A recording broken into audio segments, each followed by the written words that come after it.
Trouxe para vocês uma aula de movimento circular uniforme, onde nós vamos estudar características como a frequência, o período, a velocidade angular e a velocidade linear. Para isso, A e B são dois pontos de uma polia que distam 30 e 20 centímetros, respectivamente, do centro de uma polia que gira com frequência de 600 RPM, ou seja, 600 rotações por minuto, no sentido anti-horário. Para isso, vamos determinar a frequência. Você tem que lembrar que frequência nada mais é que o número de voltas de um corpo dividido pela unidade de tempo, por uma unidade de tempo. Agora considera que comigo, depois de um determinado tempo, se B deu 10 voltas, quantas voltas vai ter dado ponto A? 10 voltas. Se B deu 100 voltas, quantas voltas vai ter dado ponto A? 100 voltas. Por quê? Porque eles estão sobre o mesmo disco, ou seja, eles estão rotacionando com a mesma frequência. E a frequência, segundo o exercício, é de 600 rotações por minuto. Logo, posso escrever que a frequência de A é igual à frequência de B, que é igual a 600 rotações por minuto. Vamos supor que o exercício pergunta a frequência em Hz. Para responder essa pergunta, você precisa lembrar da seguinte equivalência. 1 Hz equivale a 60 rotações por minuto.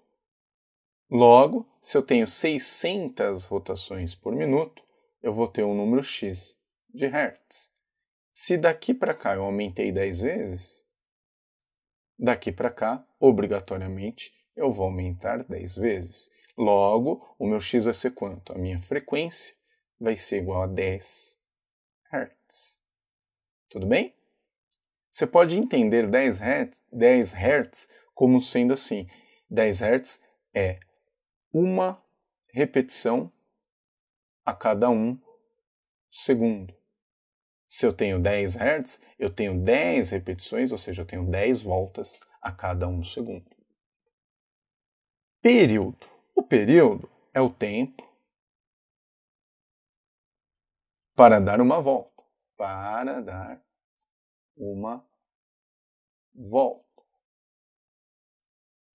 Se o B demorou 10 segundos para dar uma volta, quanto tempo vai demorar o A? Também vai demorar 10 segundos. Eles sempre dão uma volta ao mesmo tempo. Então, o período do ponto A é igual ao período do ponto B. E período e frequência, eles estão diretamente associados pela seguinte relação. O período nada mais é que o inverso da frequência. Se eu tenho a frequência, obrigatoriamente eu tenho o período.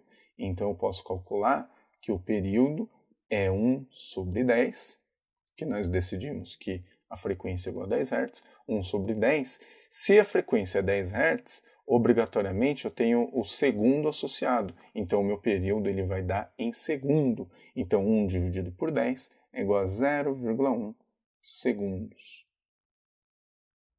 Esse é o meu período. É o período de qualquer ponto que está sobre este disco. Tranquilo? Velocidade angular. A velocidade angular você pode entender assim. Ó. Imagina num instante qualquer que o ponto A veio parar aqui e o ponto A obrigatoriamente veio parar aqui. A velocidade angular, o que lembra? Lembra ângulo. Então você pode considerar como sendo o ângulo varrido em relação aos raios. Então este ângulo aqui ó, é o mesmo tanto para o B quanto para o A. Então a velocidade angular deles é a mesma. Outra maneira de entender a velocidade angular é através da relação matemática, que diz que a velocidade angular de um corpo é igual a 2π vezes a sua frequência. Ou que a velocidade angular deles é igual a 2π dividido pelo período. Mas nós vemos que tanto a frequência quanto o período deles são o mesmo. Então, tanto A quanto o B vão ter o mesmo período, tanto A quanto o B vão ter a mesma frequência. Logo, eles vão ter a mesma velocidade angular. Então, posso calcular a velocidade angular, vamos usar essa equação de cima, velocidade angular 2π vezes a frequência.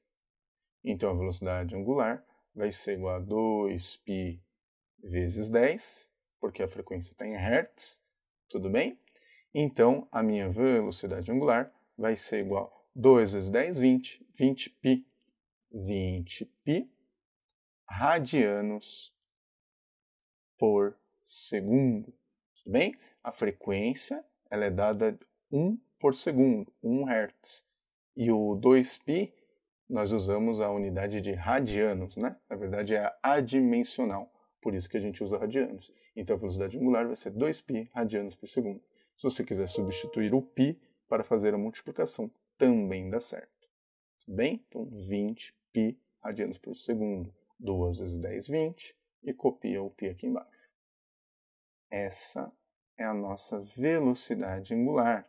Lembrando que a velocidade angular de A é igual à velocidade angular de B, que é igual à velocidade angular de qualquer ponto aqui dentro. Por último, e não menos importante, a velocidade linear. A velocidade linear, ela tem uma relação com a velocidade angular.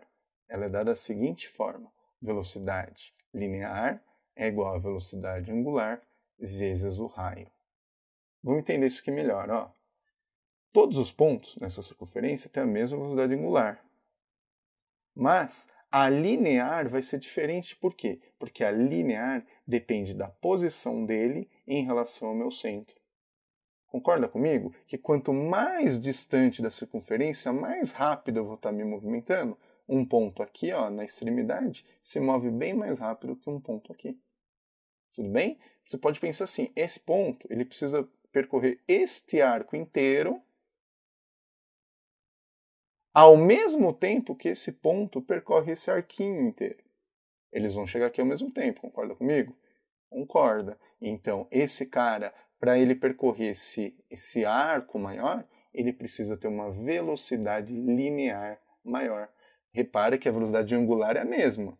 Qual vai ser a velocidade angular deles aqui? Vai ser 2π vezes a frequência é a mesma, mas a velocidade linear depende da posição. Então, no nosso problema, ponto A e ponto B, a velocidade linear do ponto A vai ser igual à velocidade angular dele vezes o raio A. Já a velocidade linear do ponto B vai ser a angular dele vezes a RB. Então, posso escrever duas coisas. Posso escrever aqui, a velocidade angular de A é igual a ômega, né, que é a velocidade angular, 20π vezes RA. Então vai ficar 20π vezes o raio. Qual é o raio do A? 30 centímetros. Eu já vou passar para metros, tá? 30 centímetros, 0,3 metros. E a velocidade linear de B vai ser ômega. O ômega também é 20π vezes o raio de B. O raio de B é 20 centímetros, 0,2 metros. Eu já transformei em metros porque eu quero a unidade em metros por segundo, igual ao sistema internacional. Então, finalmente, a velocidade de A vai ser igual a 0,3 vezes 20 dá 6. 6π. 6π o quê? Metros por segundo. E a velocidade de B vai ser o quê? Vai ser 20 vezes 0,2 dá 4. 4π metros por segundo. Então, realmente, a velocidade de A ela é maior que a velocidade de B, porque ele está mais distante do centro da circunferência. Espero que você tenha gostado dessa aula. Um abraço. Tchau!